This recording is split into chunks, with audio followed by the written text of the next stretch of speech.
Сәлем достар, қалдарыңыз қалай? Бір жасағаннан сәтті шығатын мандаринді пирогтың рецептімен бөлісейін деп отырмын. Алдымен менің каналыма тіркеліп, лайк басып, комментарий жазып, мені қолдап отырыңыздар. Неге қараңыздар, күшті болып шыққан. Піспей алмайды деп уайымдамаңыздар. Неге керекті ингредиенттерімізді дайындап аламыз. Ол мандарин бізге керек болады. 2 жұмыртқа, қант, мен сүт пайдаландым. Орнына айран қолдансаңыздар да болады. Сүт, қопсытқыш, ұн, сұйық май керек болады. Бисмиллах деп ісімізді 2 жұмыртқа мен қантты миксерлеп бастаймыз.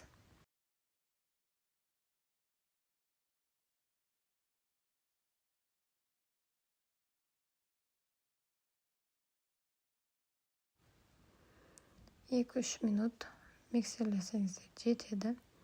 Енді сүтімізді құятын боламыз. Айран қолдансаңыздар да болады. Енді сұйық майымызды құямыз.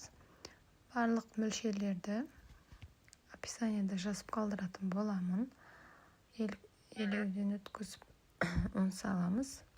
2 қайтара салдым, 2 пияла салдым, қопсытқышты салдым, 10 грамдай жазып. Барлығын жазып қалдырамын описаниеда. Осылай миксерлейтін боламыз. Тағы да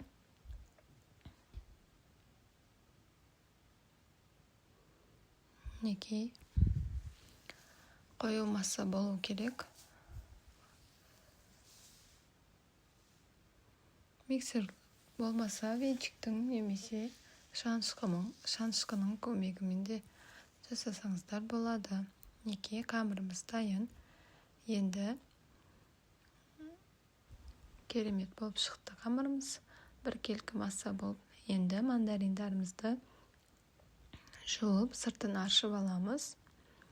Және турайтын боламыз. Егер қаласаңыздар, бүтін салсаңыздар да болады. Мандариніміз өз кішкентай. Ортасынан бөлейін дедім. Осылай орталарынан бөліп дайындадым.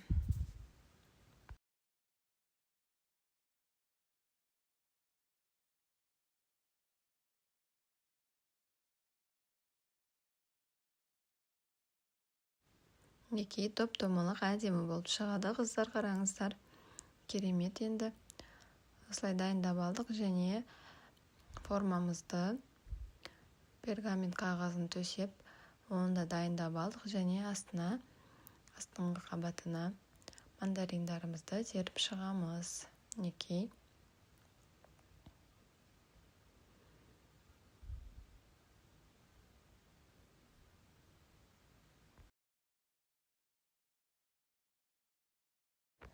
осы кезде духовкамыз 180 градуста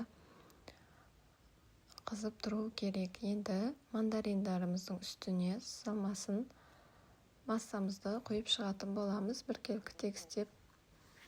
Неге дайын болды. Енді осы пирогымызды салып 40-45 минутта пісіріп аламыз. Неге дайын болды. Дәмін айтып жеткізе алмаймын. Керемет болып шығады екен.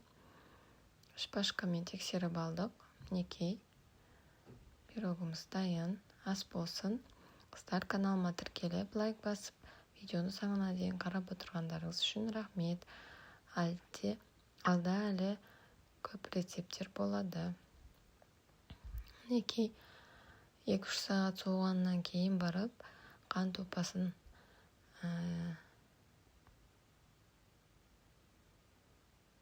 себеміз және жақындарымызды осы пирогпен қуантамыз. Ас болсын.